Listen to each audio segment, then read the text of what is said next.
Amém. Notícias difíceis, notícias duras, mas vamos para uma boa notícia em meio a tantas notícias más. Eu convido os irmãos que abram a palavra do Senhor na primeira epístola de Paulo aos Coríntios, capítulo 9. Hoje será uma pregação um tanto quanto diferente do habitual, não permanecerei todo o tempo no mesmo texto. Nós caminharemos em alguns textos das Escrituras, então peço que os irmãos deixem a Bíblia aberta e à medida que eu for falando os textos, os irmãos procurem esses textos e confiram nas suas Escrituras o que tem sido falado. 1 Coríntios, primeira epístola de Paulo aos Coríntios, capítulo 9, do verso 17 ao verso 23. Primeira epístola de Paulo aos Coríntios, do verso 17 até capítulo 9, do verso 17 até o 23, diz assim: Se o faço de livre vontade, tenho galardão, mas se constrangido, é então a responsabilidade de dispenseiro que me está confiada. Nesse caso, qual é o meu galardão? É que, evangelizando, proponha de graça o Evangelho para não me valer do direito que ele me dá. Porque, sendo livre de todos, fiz-me escravo de todos, a fim de ganhar o maior número possível. Procedi para com os judeus como judeu, a fim de ganhar os judeus, para os que vivem sob o regime da lei, como se eu mesmo assim vivesse, para ganhar os que vivem debaixo da lei, embora não esteja eu debaixo da lei. Aos sem lei, como se eu mesmo fosse, não estando sem lei para com Deus, mas debaixo da lei de Cristo, para ganhar os que vivem fora do regime da lei. Fiz-me fraco para com os fracos, com o fim de ganhar os fracos. Fiz-me tudo para com todos, com o fim de, por todos os modos, salvar alguns. Tudo faço por causa do Evangelho, com o fim de me tornar cooperador com ele. Oremos mais uma vez, meus irmãos. Pai Santo, Tua palavra foi lida. Que Teu Espírito Santo molde os nossos corações a fim de que saiamos daqui mais parecidos com Teu Filho Jesus Cristo. É a nossa oração no nome de Jesus. Amém. Meus irmãos, continuando na temática do mês de chamados para fora, o tema dessa noite é uma evangelização baseada em necessidades. Uma evangelização baseada em necessidades. Mas para evangelizar, nós precisamos criar relacionamentos. É isso que o apóstolo Paulo está falando. Olha, eu criei relacionamentos. Com o fraco, eu fui um fraco. Com o judeu, eu me fiz de judeu. Com os que vivem fora da lei, eu me fiz como alguém que vive fora do regime da lei. Paulo criou relacionamentos, estabeleceu relacionamentos com os mais variados grupos. E para quê? E ele diz, o fim de ganhar alguns para o Evangelho. Fiz-me de tudo para com todos, com a finalidade de ganhar alguns para Deus. Meus irmãos, nós precisamos também evangelizar pessoas, nós todos sabemos disso, mas nós precisamos criar relacionamentos para evangelizar as pessoas. Eu gosto do exemplo de um missionário, Hudson Taylor. Ele era inglês, foi para a China, e ele no começo do ministério dele, ele se vestia como um ocidental. Então os chineses ficavam meio assim. E todos os missionários que estavam lá se vestiam como ocidentais, e os chineses ficavam com os dois pés atrás. Ele então percebeu que para ganhar os chineses, ele precisava viver como um chinês. Então ele colocou a roupa de chinês, ele fez a trança, que era característica. Tem um filme sobre isso, muito bom. Os irmãos depois procurem, acho que está de graça lá no YouTube para ver. Mas ele criou um relacionamento com aquele povo. Mas antes que me perguntem, nós temos que criar relacionamento sim, mas dentro dos limites de Deus. Então, eu quero alcançar os viciados, vou me tornar um viciado. Não, meus irmãos, calma. Calma. Olha o que Paulo fala, olha, eu me fiz como sem lei, não estando sem lei com Deus. Verso 21, mas debaixo da lei de Cristo. Então Paulo fala, olha, eu fiz de tudo dentro da lei de Deus para viver como eles vivem, sem pecar. Então, nós precisamos sim criar relacionamentos, nós precisamos sim estabelecer comunicação com os de fora da igreja, mas obedecendo certos limites que a própria palavra de Deus coloca. Então, eu não vou pecar para ter uma comunicação melhor com os pecadores. Mas eu vou estabelecer dentro da santidade, dentro do possível, um relacionamento para com todas as pessoas. E por que é tão importante estabelecer um relacionamento? Por que é tão importante a evangelização? Porque ela supre uma carência, ela supre uma necessidade. E a evangelização existe porque há uma necessidade. E essa necessidade é espiritual.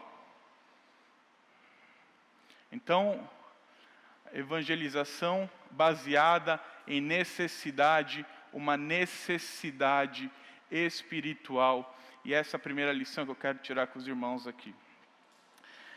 Meus irmãos, se nós abrimos a nossa Bíblia lá em Romanos 5, verso 12, ou em Efésios 2, capítulo 2, verso 1,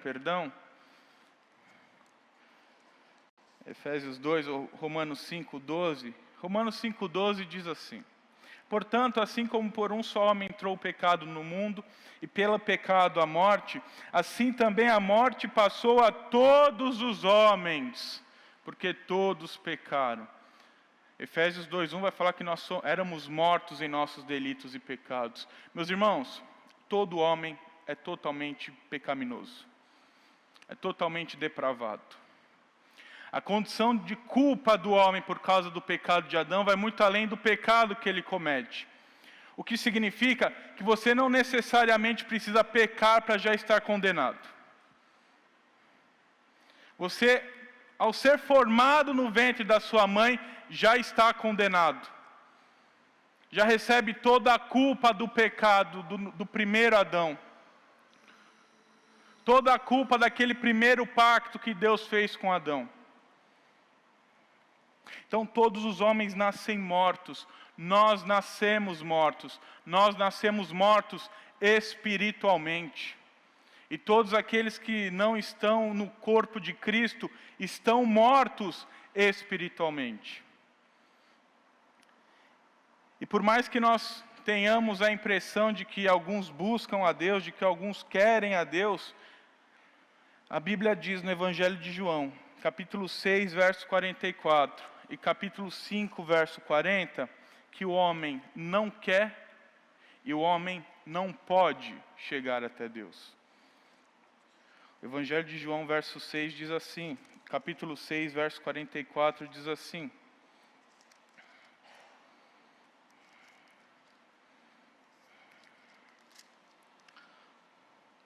ninguém pode vir a mim se o Pai, quem me enviou, não o trouxer. E eu o ressuscitarei no último dia. Jesus está falando dentro de um contexto, e está ensinando, ele anda no mar, ele fala que é o pão da vida, os judeus começam a murmurar, e aqui ele fala, olha, ninguém vem a mim. Eles não podem vir a mim se o Pai não trouxer. Meu irmão, não espera que a pessoa que está morta em seus delitos e pecados, que está morta espiritualmente, que está longe de Deus, longe da comunhão com Deus, não espere que essa pessoa vai... agora eu sou uma nova pessoa. Não é assim que funciona. Ou agora eu sei que eu preciso buscar Cristo. Não é assim que funciona. Nós cremos sim numa regeneração e que a pessoa fica habilitada a crer no Evangelho. Mas entre a regeneração e a conversão são processos diferentes, distintos. E a Bíblia também diz lá no Evangelho, no próprio Evangelho de João, capítulo 5, verso 40, esse texto eu não vou ler, mas ele diz que o homem não quer, eu já estou aqui, contudo, não quereis vir a mim, para terdes vida. É o próprio Jesus dizendo, olha, o homem que está morto, ele não pode vir a mim, e ele não quer vir a mim. Ele não pode, ele não quer. Quem está morto não quer vida. Quem está morto não pode ter acesso à vida. E como fazer então? Deixar os homens mortos? A Bíblia diz lá no texto de Romanos, que eu comecei lendo aqui, depois do texto de Coríntios, falando que o homem é totalmente pecaminoso, mas aquele texto de Romanos capítulo 5, no verso 1 e 2 diz, olha, justificados, pois, mediante a fé, temos paz com Deus, por meio de nosso Senhor Jesus Cristo, por quem obtivemos igualmente acesso, pela fé, a esta graça, na qual estamos firmes e gloriamo-nos na esperança da glória de Deus. Nós todos estávamos mortos em nossos delitos e pecados. Nós todos nascemos condenados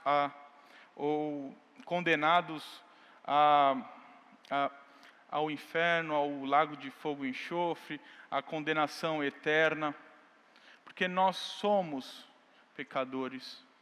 Nossa natureza antes de Cristo era uma natureza pecaminosa, totalmente depravada. Mas em Cristo nós tivemos vida. Em Cristo nós tivemos acesso a Deus. E vida nas Escrituras é comunhão com o Pai. Então, vida eterna nada mais é do que uma comunhão imperdível com Deus Pai. Uma comunhão essa que é só estabelecida por Jesus Cristo, por meio de Jesus Cristo. Mas nós, muitas vezes, não damos a devida atenção à pregação do Evangelho, meus irmãos. Nós muitas vezes sabemos, não, eu tenho que evangelizar. Mas a gente não tem noção do quanto que nós temos que evangelizar. Você chegou aqui porque alguém te evangelizou. Você chegou até aqui porque alguém pregou a palavra de Deus para você. Mas parece que nós esquecemos disso. E falamos, não, o Espírito Santo regenera e é predestinado. Predestinado não se perde. É verdade, predestinado não se perde. Mas nós não podemos confundir os termos. Uma coisa é ser predestinado, outra coisa é ser salvo. Você não nasceu salvo. Você nasceu predestinado. Você foi salvo no dia que o Espírito Santo aplicou a obra de Cristo em sua vida. A gente chama isso de regeneração. E você tomou ciência dessa salvação e da obra de Cristo no dia que você se converteu. E é por isso que Paulo fala lá em Romanos 10, verso 14 e 15.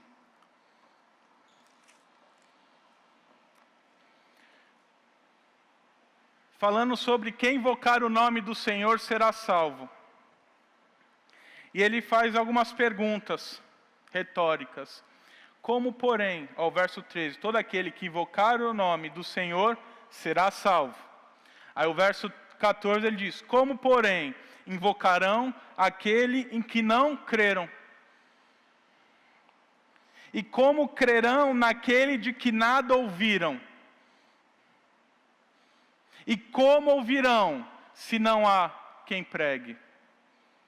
E como pregarão, se não forem enviados?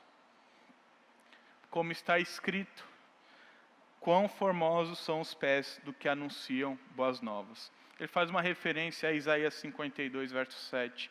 E o termo aqui, traduzido do hebraico para grego, anunciam boas novas, é um verbo conhecido por nós que em grego chama evangelizo e que nós chamamos de evangelizo. Evangelização é isso, meus irmãos. É levar a boa nova do Senhor. É levar a boa nova àqueles que precisam, àqueles que estão mortos, àqueles que estão condenados. Todos nós aqui éramos inimigos de Deus. Todos nós aqui nascemos totalmente depravados. Mas pela graça de Deus nós fomos alcançados. E alguém pregou o Evangelho de Deus para nós. E aquilo tudo que rejeitávamos antes, fez sentido em nossos corações. E aqui estamos, fomos batizados, nós cremos e agora adoramos a esse Deus que certamente nos salvará.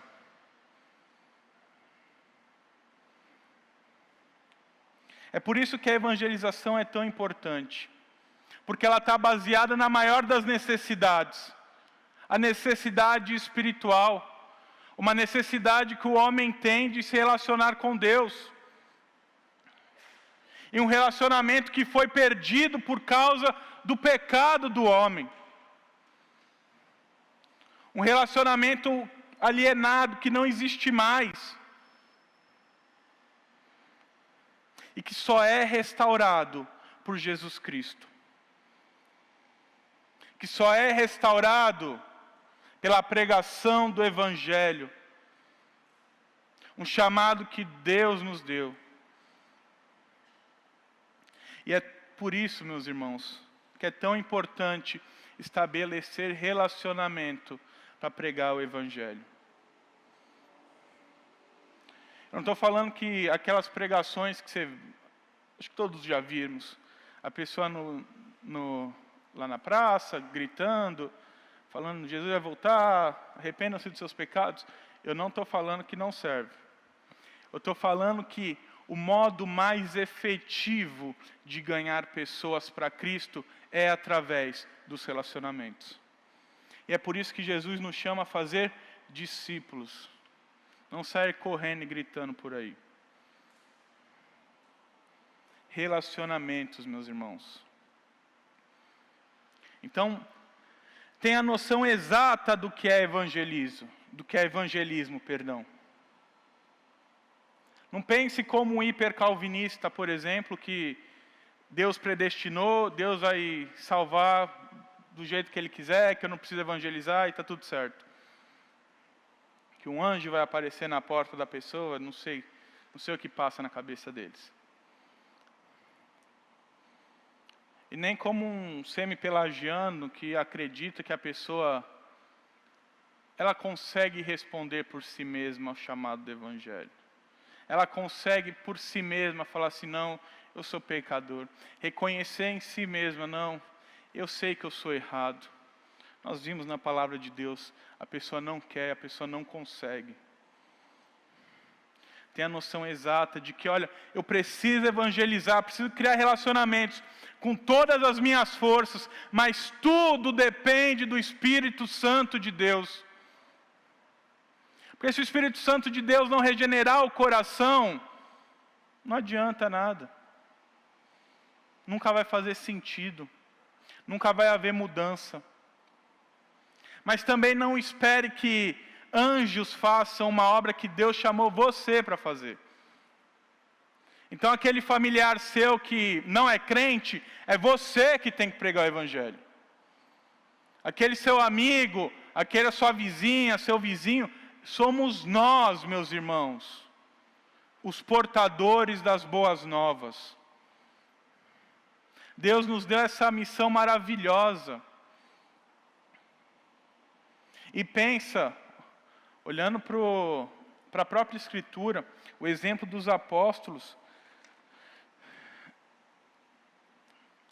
Se fosse desse jeito que as pessoas falam, distorcendo as Escrituras, para que sofrer tanto? Para que apanhar? Para que ser preso? Para que ser humilhado? Para que sair de casa, passar por naufrágio? Porque eles sabiam que o único jeito de um homem restaurar sua comunhão com Deus é através da pregação da palavra. E não tem nada maior do que isso. Nada mais maravilhoso do que isso. Nada mais grandioso. Nenhuma obra, nenhum trabalho é melhor e mais belo do que a proclamação do Evangelho de Deus.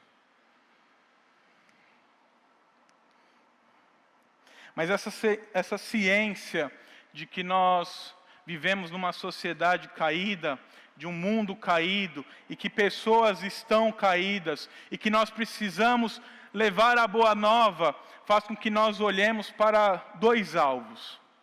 Um alvo geral e um alvo individual. A ciência de que a nossa sociedade precisa do Evangelho tem que nos levar a uma reflexão. Olha, eu preciso fazer algo pela minha sociedade. Eu vou dar um exemplo na Bíblia, e convido você a abrir sua Bíblia, lá no livro de Atos dos Apóstolos, capítulo 9. Eu vou citar o exemplo de Dorcas aqui.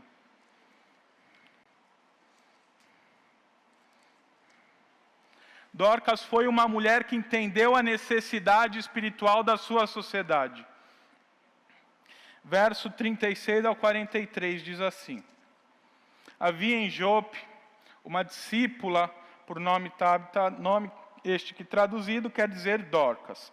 Era ela notável pelas boas obras e esmolas que fazia. Ora, aconteceu naqueles dias que ela adoeceu e veio a morrer. E depois de a lavarem, puseram-na no cenáculo. Como Lida era perto de Jope, ouvindo os discípulos que Pedro estava ali, enviaram-lhe 2 homens que lhe pedissem: não demores em vir ter conosco.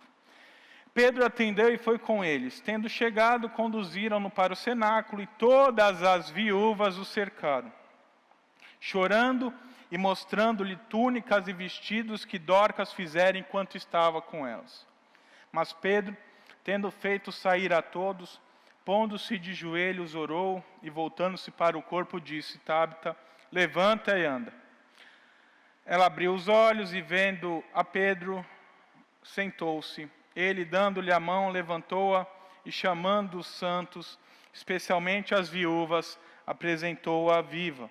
Isto se tornou conhecido por toda a Jope, e muitos creram no Senhor. Pedro ficou em Jope muitos dias, em uma casa de um curtidor chamado Simão. Meus irmãos, minhas irmãs, Dorcas viu a necessidade da sociedade dela. Nós lemos hoje, a pessoa é viúva. Nós muitas vezes temos uma impressão, às vezes certa, às vezes errada, do que é ser uma viúva naquele período bíblico. Naquele período bíblico, o sustento todo vinha do homem. Então, se o homem morresse e a mulher ficasse viúva, a mulher não tinha sustento. A não ser que a igreja do Senhor ajudasse. Mas Dorcas aqui olha para a necessidade da sociedade que ela vive. E os estudiosos, e o texto dá a entender que ela dava renda para aquelas mulheres através da confecção de túnicas e vestidos. Ela fez mais do que dar só esmolas. Ela fez mais do que, não estou falando que dar esmolas é errado, mas ela fez mais do que isso. Ela não se limitou ao dar as esmolas para aquelas viúvas necessitadas. Ela viu a carência daquelas viúvas e ela fez alguma coisa por aquelas viúvas. E a Bíblia dá a entender, os estudiosos comentam que ela era uma empregadora mesmo. que ela não só dava vestidos, mas ela ensinava as mulheres a costurar e as mulheres fazerem vestidos por si mesmas. E assim as mulheres poderem terem um lucro também, um modo digno de sobrevivência, um modo digno de sustentar, talvez sustentar os filhos pequenos. Uma mulher que olhou a necessidade da sua sociedade e agiu. E a Bíblia diz que muitos creram, dando a entender que ela fez isso no meio de ímpios. Não é que ela juntou as moças da igreja e falou: moças da igreja, eu vou ensinar vocês. Ela juntou as pessoas da cidade dela e falou: olha, eu vou ensinar vocês. Eu vou ajudar vocês. E esse evento, a Bíblia diz que então Dorcas morre e ela ressuscita. E esse evento todo faz com que muitos creiam na palavra de Deus. Eu sei que o si não existe. Eu sei que o si não existe. Mas e se Dorcas nunca tivesse feito nada? E se Dorcas pegou todo o talento que ela tinha, mesmo vendo a necessidade que o povo dela tinha, e falasse: não, só eu me sustentar aqui, o problema é delas. Será que o Evangelho teria um apelo tão grande assim em Jope, como teve, ao ponto de muitos crerem na pregação do Evangelho? Certamente não, meus irmãos. Foi a partir das viúvas, e Pedro ficou no local, mas Pedro é um só, uma cidade inteira não dá para um só pregar o Evangelho, mas certamente foi a partir daquelas viúvas que o Evangelho de Deus foi anunciado por toda a Jope. Isso nos traz uma lição, meus irmãos. A nossa sociedade é caída. A nossa sociedade, estou falando de São Vicente tem problemas. É uma bela cidade, a primeira cidade do país, tem a primeira Câmara das Américas, tem tudo o primeiro das Américas, tem muitas coisas belas, mas tem problemas. Os que não moram em São Vicente, sua cidade também tem problema.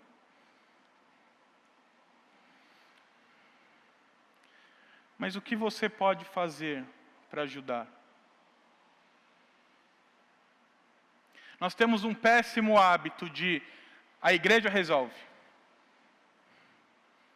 Vai, igreja. A igreja,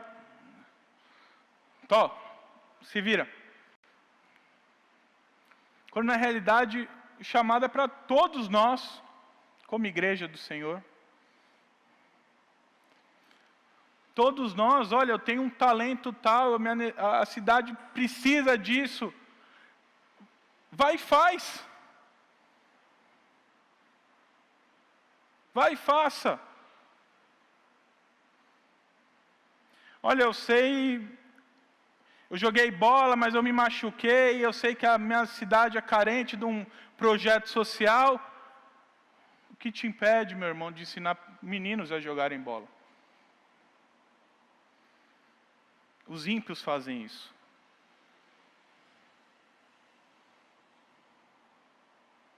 Estou dando só um exemplo. Você que é mulher, olha, você sabe costurar, está vendo tantas pessoas desempregadas por aí, por que não ajudar? Fazer coisas olhando para a nossa sociedade, para a nossa cidade, entendendo que a nossa cidade tem dificuldades, tem carências. Nós então precisamos criar um relacionamento com a nossa cidade. É claro que a igreja vai fazer o que pode. Mas a igreja, a instituição igreja, é só uma instituição. Nós, como povo de Deus, temos muito maior alcance do que a instituição. Nós, a igreja de Deus, temos muito maior alcance, porque nós temos vários relacionamentos aqui. Eu tenho grupos que os irmãos não têm, os irmãos têm grupos que eu não consigo entrar. Então olhe para a nossa sociedade, faça alguma coisa. Mas faça alguma coisa não para a própria glória, não pensando em ser bem visto, em ter placa com o seu nome de rua quando você morrer, em ficar os seus filhos se gabando do que você fez. Faça alguma coisa para a proclamação do Evangelho. Lembra do texto lá de 1 Coríntios? Paulo diz, olha, eu me fiz judeu para com judeus, a fim de proclamar o Evangelho. Me fiz fraco para com os fracos, a fim de proclamar o Evangelho. Então faça com uma finalidade, não só suprir uma carência física, não só a própria glória, mas faça com o principal propósito de proclamar o Evangelho de Deus.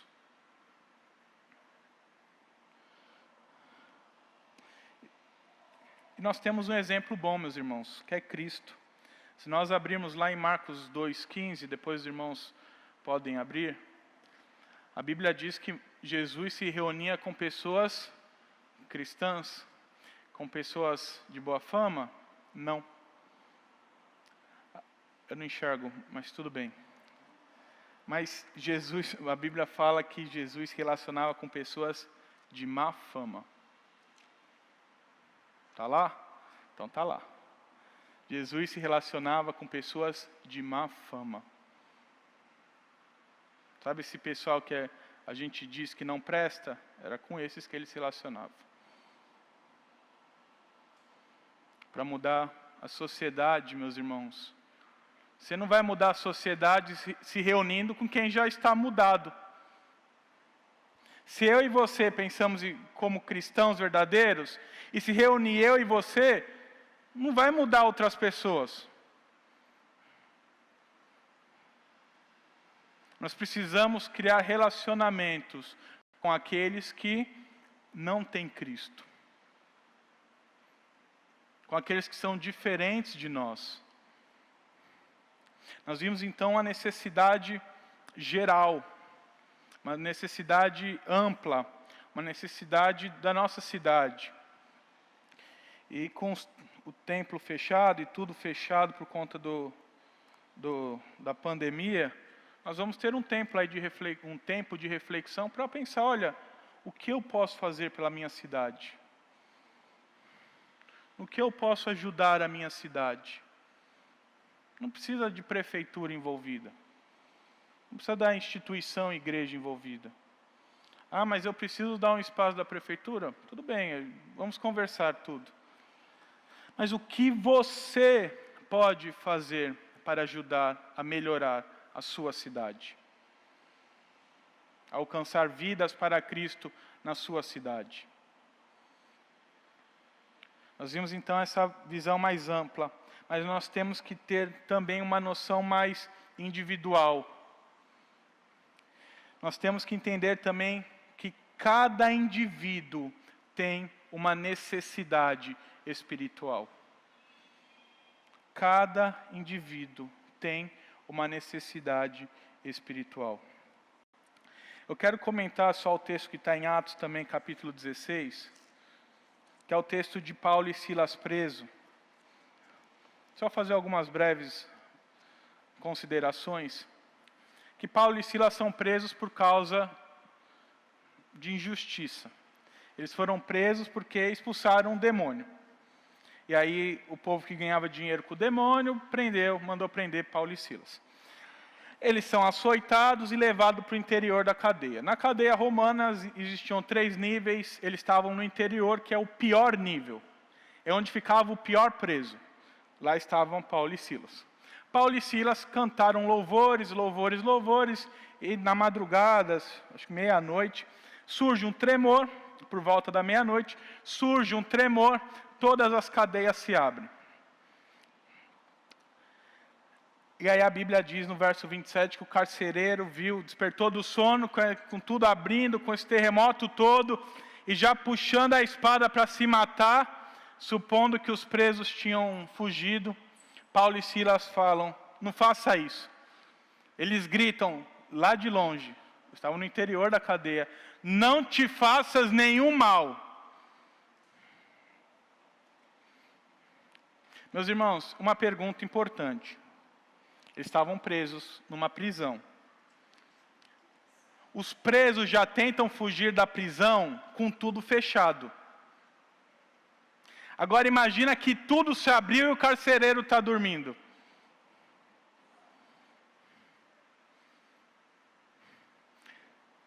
Pois bem, ninguém fugiu. Ninguém fugiu. O carcereiro queria se matar porque se os prisioneiros fugissem, a pena para um carcereiro que deixasse presos fugir era a morte. E ele queria fazer algo tipo aqueles rituais samurais, seppuku dos samurais, que ele não fazia, desonrava o clã deles, aí eles pegavam a espada, cortavam aqui, se matavam para ter uma morte digna. É o mesmo princípio aqui. O carcereiro ia tirar a própria vida, porque já não tinha mais esperança nenhuma, porque ele já não tinha mais motivo nenhum para viver. E para não morrer no escárnio, era melhor tirar a vida. Olha o ponto em que o carcereiro chegou. A melhor opção para ele era tirar a própria vida.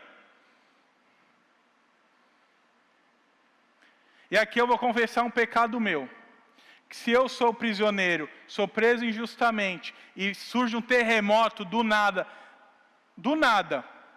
e me livra da cadeia, eu ia pensar: Deus está me libertando. Eu vou rapidinho embora. Mas Paulo e Silas veem aquele momento como o momento da salvação daquele carcereiro.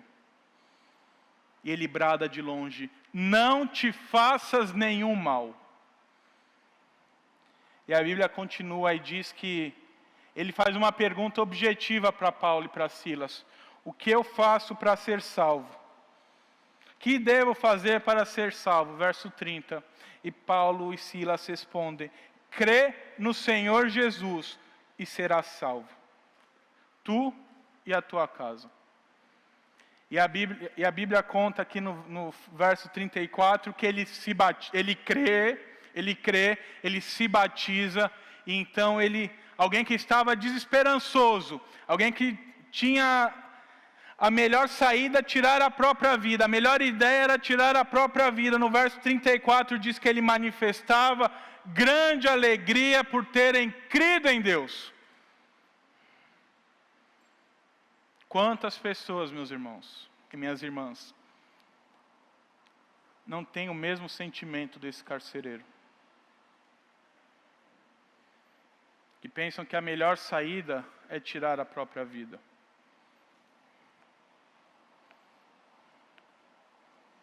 Quantas pessoas, meus irmãos, que nós não conhecemos que sofrem. Eu estava no Geração 180, acho que foi sábado passado, que o pessoal de missões do Geração trouxe aquele levantamento dos suicídios. E falou que São Vicente, das cidades da Baixada Santista, é a cidade com o maior índice de suicídios. São Vicente.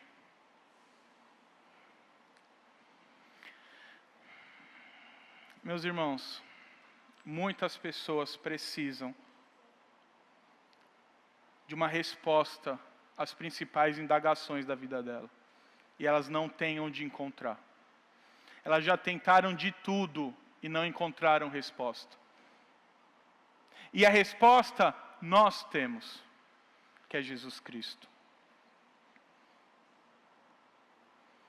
Mas para ter acesso a essas pessoas, muitas vezes nós precisamos nos relacionar com essas pessoas.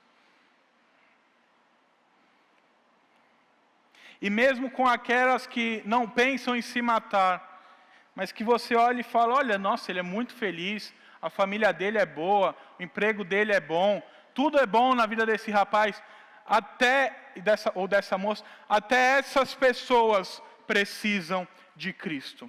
Não se engane.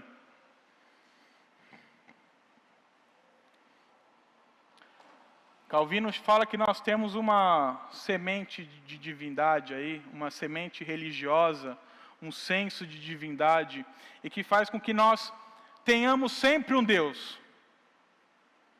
Meus irmãos, não se enganem. Toda pessoa tem um Deus. Às vezes o Deus dela é a família dela.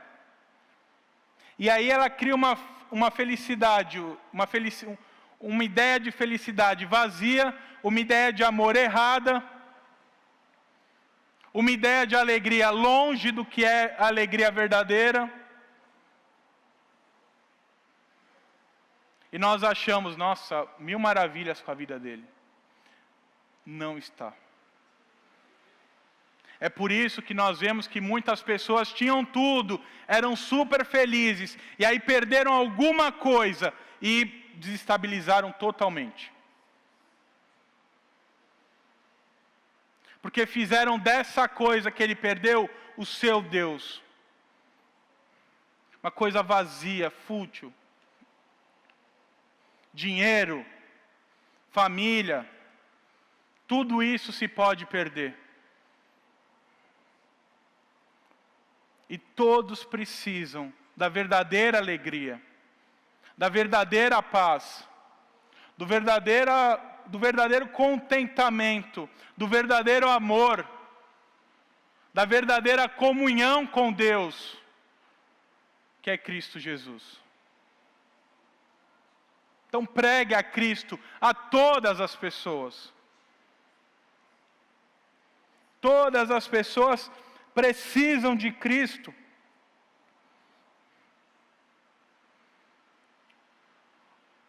Eu quero fazer um adendo aqui, meu irmão, que se você passa por algum problema, já é cristão, está passando por algum problema de depressão, de desânimo, saiba que teve servos do Senhor que passaram por isso. Spurgeon é o mais famoso dos casos. Eu não sou psicólogo, não conheci Spurgeon, então não vou falar que ele teve depressão, se ele teve melancolia extrema, não vou falar. Mas ele diz que encontrava refúgio, encontrava forças, encontrava mais do amor de Deus nesses momentos. E quando parava para ler as Escrituras, ele criava um vínculo ainda mais forte com Jesus Cristo. Então a solução dos seus problemas, cristão, e a solução dos problemas dos ímpios é o mesmo: Jesus Cristo. Uma fé mais forte, uma fé mais plena. Nós lutamos contra o pecado, que faz com que tenhamos essa oscilação de fé. Mas nós precisamos, meus irmãos, dar a resposta, porque nós temos a resposta, que é Jesus Cristo. E aqui eu vou dar mais um exemplo de Jesus. Lembra da mulher samaritana? O pastor Omar citou hoje de manhã no sermão dele. Como era a vida dessa mulher. E depois, com o encontro com Cristo, a história dessa mulher muda. E Cristo fala sobre o que quando encontra com ela? Sobre Ele mesmo.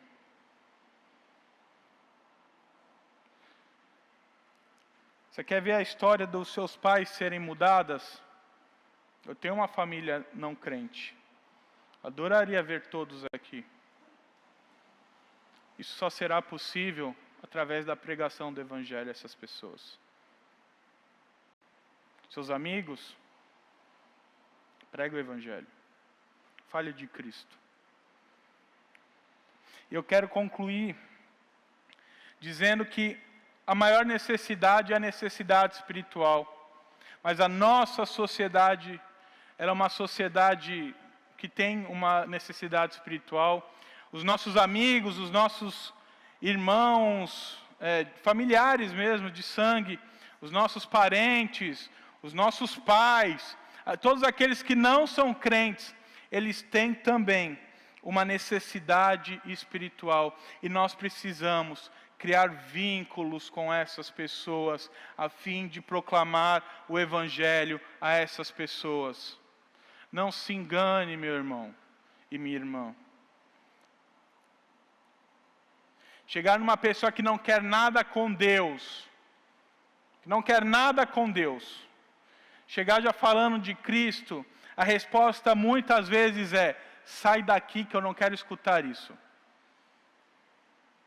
É claro que tem as exceções. Tem as exceções. Mas 90% das vezes é assim que funciona. Mas agora, aquele seu amigo, que você é íntimo, que você tem contato, que você pode falar as coisas, quando você fala, ele até escuta.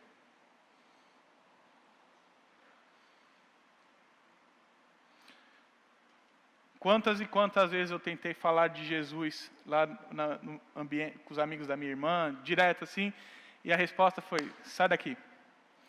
E quantas vezes eu me sentei lá e o assunto brotou Jesus Cristo do nada. Foi assim, ó, levanta, minha vez de cortar. Isso só é possível, meus irmãos, com relacionamento.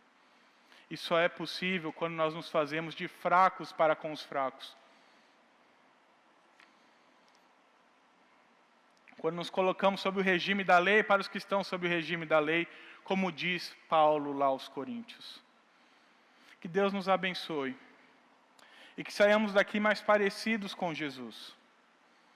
Que saiamos daqui mais parecidos com aquele que criou vínculos. Ele criou vínculos com os necessitados e pregou o evangelho para eles. Que nós também possamos sair daqui mais parecidos e buscar criar vínculos com essas pessoas que precisam de Cristo, a fim de que nós possamos e tenhamos a oportunidade de proclamar a Cristo para essas pessoas. Porque o maior relacionamento que se perde é o relacionamento que não existe entre a pessoa e o próprio Deus. E esse relacionamento só é conectado de novo, só existe de novo, quando Cristo faz parte desse relacionamento. Então que saiamos daqui, meus irmãos, pregando o Evangelho de Cristo. Entendendo que a nossa sociedade ela tem uma necessidade espiritual, e que nós somos os mensageiros, os portadores da boa nova. Que Deus nos abençoe. Vamos orar. Pai Santo, a palavra foi lida, que o Senhor nos molde, que o Senhor mude o nosso coração, molde o nosso coração, a fim de que possamos fazer mais discípulos, criar mais relacionamentos, a fim de que Teu nome seja proclamado, a fim de que Teu Evangelho seja pregado e mais pessoas tenham relacionamento contigo, Pai. Usa-nos, Senhor. Usa-nos na nossa família, no lugar onde estamos, e que possamos ter uma visão clara, tanto do macro quanto do micro, tanto da nossa sociedade, da nossa cidade, quanto das pessoas que moram na nossa casa, no nosso ambiente de trabalho, das pessoas que moram ao nosso redor, nossos vizinhos. Que possamos ter uma sensibilidade, Senhor, como Teu Filho tinha. E que possamos estar dispostos a criar relacionamentos com os mais variados tipos de pessoas, a fim de que Teu nome seja proclamado, Senhor. Louvado seja o Teu nome e usa-nos como lhe apraz. É a nossa oração, no nome de Jesus. Amém.